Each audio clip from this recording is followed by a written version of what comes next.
I think first of all, things are absolutely changing, but I think any business leader will say they learned more from their failures than from their successes, right?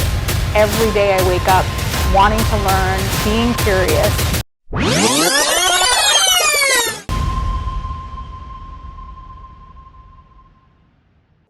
Hello, welcome to the Femtech series by IndiaIT360.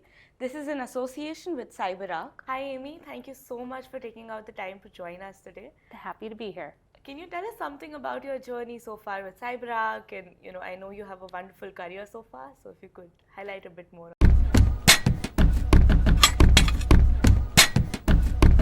On that. Sure. Well, today I'm lucky enough to run product marketing, competitive intelligence, and analyst relations as CyberArk. Wow. And I've been product marketing in cybersecurity for over 15 years now. So I love the space. I love the problems that we solve for customers.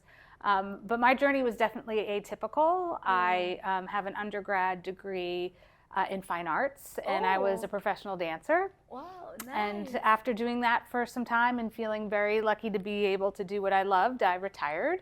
I went and got my MBA, and now I find myself in cybersecurity. So it's atypical, but always felt normal for me and the right next step in my career. So yeah, it's been a great journey. It's quite interesting.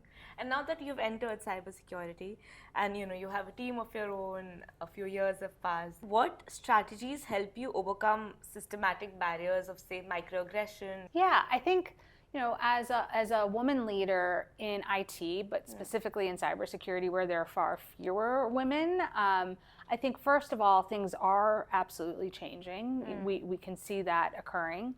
I think finding the right culture and the right organization that embraces diversity and rewards hard work, no matter who that person is the right strategy, and it's worked well for me.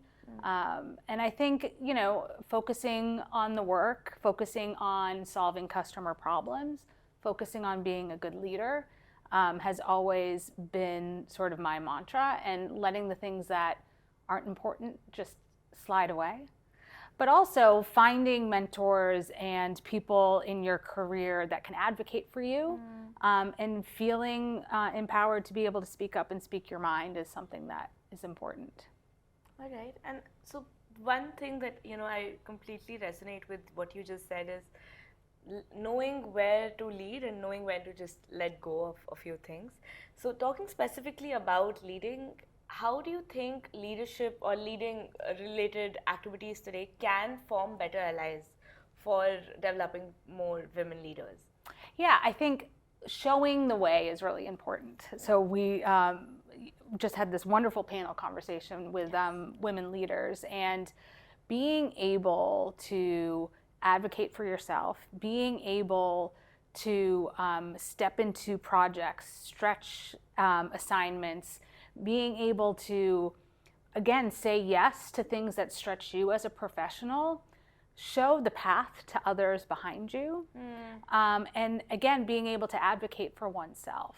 And so I think it comes back to being able to do impactful work in a culture that respects you, in an organization that values the work that you're doing, and then being able to lean in and really have that impact.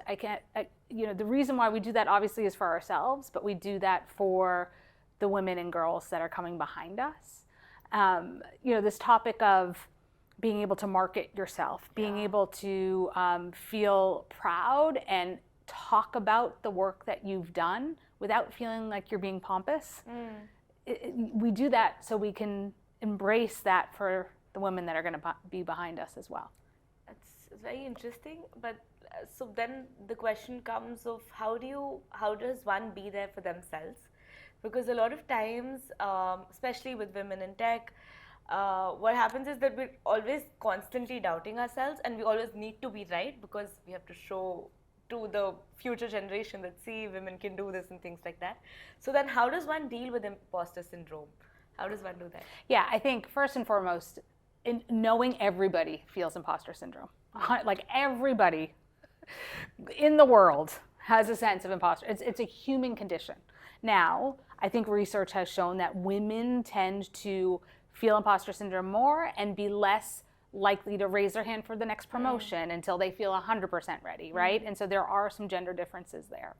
But I think fundamentally, being able to focus on what's most important from a priority perspective and doing that the best and letting other things that are less impactful fall away. It's a hard skill to learn, I think, especially as a young woman in a professional journey, because you want to be able to do everything, you want to be able to do it right. But if you focus on the most impactful, important work and doing that right, and letting the things that are less important, although they feel important in the moment, is a way that you can get some of that balance. And I also think, like, part of imposter syndrome to help one overcome it is to embrace failure. And that may sound counterintuitive, but I think any business leader will say they learned more from their failures than from their successes, right? And so if you can embrace that and fail fast, once you fail, recognize that it's not 100% of a failure, because you can learn from it. And then you pivot and you continue to go on your path. I think having some of that resilience built into yourself, and it takes practice. It's not something that some people are good at and some people aren't. It takes practice, and everyone can help themselves overcome that.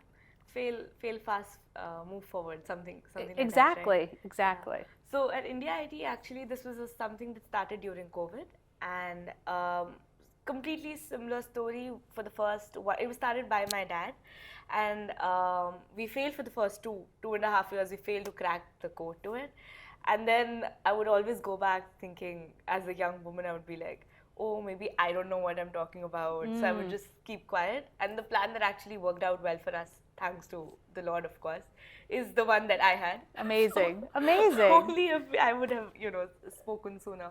Right. I am just sharing this because it completely resonates with what Yeah, you're 100%. That's a great story. Well, do you have a message for young women starting in tech then? Yeah, I think so. Number one, always be a learner. I say I'm a forever student, and I believe that every day I wake up wanting to learn, being curious, because I think if your mind is open to learning, you're going to be able to take on challenges and then solve problems. It sounds cliche, but if you can figure out how to solve the problems of yourself, of your customers, of your colleagues, you're going to show impact. So forever learner and solve problems. All right, noted. Thank you so much for joining in today, and I hope you have a great time in India. Thank you. Yeah, I'm so excited to be here.